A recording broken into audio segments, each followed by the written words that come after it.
사랑하는 행복한 교회 성도 여러분, 이 영상을 보시는 하나님 나라의 귀한 자녀 여러분, 오늘은 2025년 9월 24일 수요일입니다.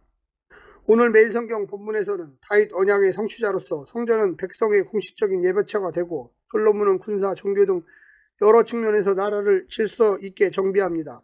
여러 성읍을 건축하고 요사했으며 여기에 이방인 노동력을 투입했습니다. 이스라엘 백성은 자유민으로서 이방인과 구별된 정체성을 유지할 수 있었습니다. 예루살렘 성전에는 모세의 율법에 따른 정기적인 제사와 절기를 통해 성전 중심의 예배가 이루어졌습니다.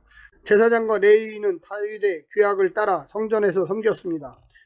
오늘 본문을 나누어 보겠습니다. 역대하 8장 1절부터 16절, 솔로몬의 통치, 성전 완공 이후의 정비, 군사 및 전략 거점 정비, 인적 자원 운용 정비, 성전 예배와 직무 정비, 예루살렘 성전 완공 선언.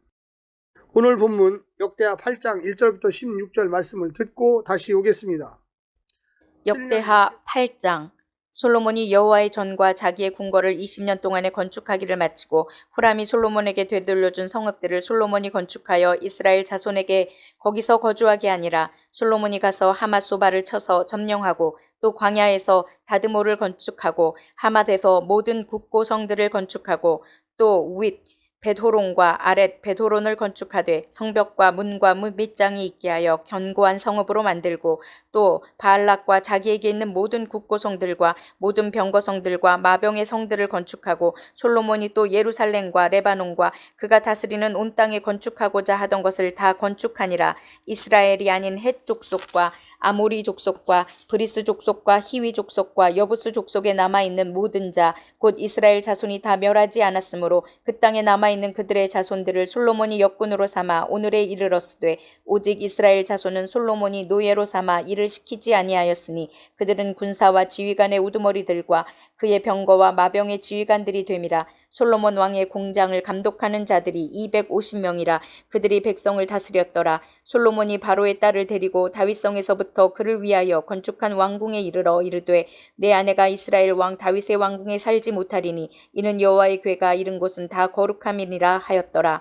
솔로몬이 낭실 앞에 쌓은 여호와의 제단 위에 여호와께 번제를 드리되 모세의 명령을 따라 매일의 일과대로 안식일과 초하루와 정한 절기 곧 1년의 세 절기 무교절과 칠칠절과 초막절에 드렸더라.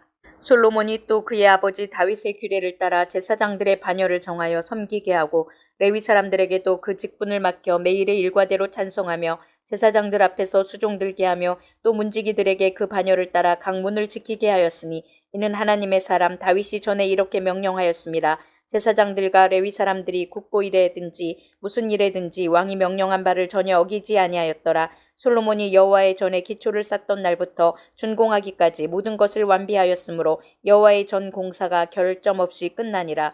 7년 6개월 동안의 성전 건축 후 솔로몬은 13년에 걸쳐 궁궐들을 건축했습니다. 궁 건축에 대한 구체적인 내용은 11개에만 기록되었습니다. 공적 건물로 가장 대표적인 궁은 레바논 나무궁과 숲풀 곡관으로 번역된 레바논 숲궁이 있습니다.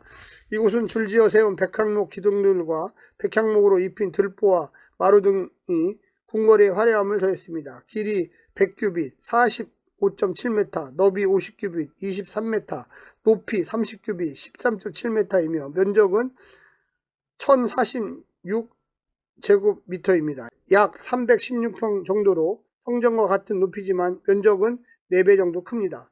다른 공적 건물로는 왕이 재판을 여는 장소인 재판의 전당, 열왕기상 7장 16절에 나오는 것처럼 건축했습니다. 사적 건물로는 솔로몬 자신이 거처할 궁과 바로의 딸을 위한 별궁들을 지었습니다. 오늘 본문을 세 부분으로 나누어 자세히 설명드리겠습니다. 첫 번째, 말씀을 따른 군사와 인사정책. 성전 건축을 통해 신앙적 토대를 마련한 후 정치, 군사적인 안정을 도모할 조치를 취합니다. 궁궐 건축과 경계지의 요새화 작업이 그것입니다. 국제무역을 시도하고 약속받은 땅을 점령하고 국고성, 병거성, 마병성 등 군사시설을 구축하여 전방위적인 방어체계를 세웁니다. 이 과정에서 이방인들과의 관계에서 균형을 유지합니다.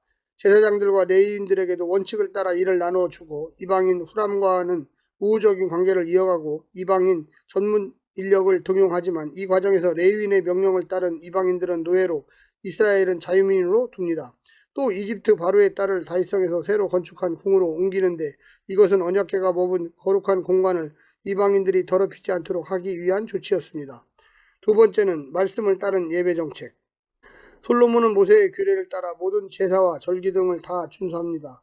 날마다 드리는 제사뿐만 아니라 연중 맞이하는 절기들을 그 의미대로 지켰습니다. 특히 모세의 명령에 따라 진행되었다고 함으로써 솔로몬의 예배가 하나님의 말씀에 근거한 순종이었다고 말해주고 있습니다.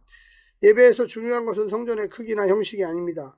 말씀에 대한 순종입니다. 특히 이 예배 형식을 하나님께 받은 다윗은 하나님의 사랑으로 불리는데 이는 모세와 같은 호칭입니다. 이는 다윗이 일러준 대로 순종한 예배는 모세까지 올라가며 이는 철저히 하나님의 의도를 반영한 예배였음을 보여줍니다. 예배는 단지 외식이 아닙니다. 그 안에 하나님의 메시지가 들어있고 성품이 들어있어야 합니다. 따라서 자의적인 예배는 예배가 아니며 자기 만족이고 자기 도취일 뿐입니다. 마지막 세 번째는 일상에서 구현된 예배. 제사가 매일의 일과대로 시행되었는데 봉사 직무도 매일의 일과대로 체계적으로 정기적으로 실행되었습니다. 제사장들과 레위인들도 왕의 명령을 따라 성전 예배와 나라의 모든 일에 충성히 따랐습니다. 솔로몬으로부터 백성에 이르기까지 하나님의 말씀에 순종하는 것이 일상이 되었고 문화가 되었습니다. 성전 공사가 결점 없이 세워졌습니다. 이로써 솔로몬의 선포에서처럼 다윗에게 말씀한 하나님의 약속대로 결점 없이 모든 과정이 이루어지고 있습니다. 사랑하는 성도 여러분, 오늘 하루도 힘내시고요. 하나님의 놀라운 축복과 은혜가 늘 함께하기를 간절히 바랍니다. 샬롬.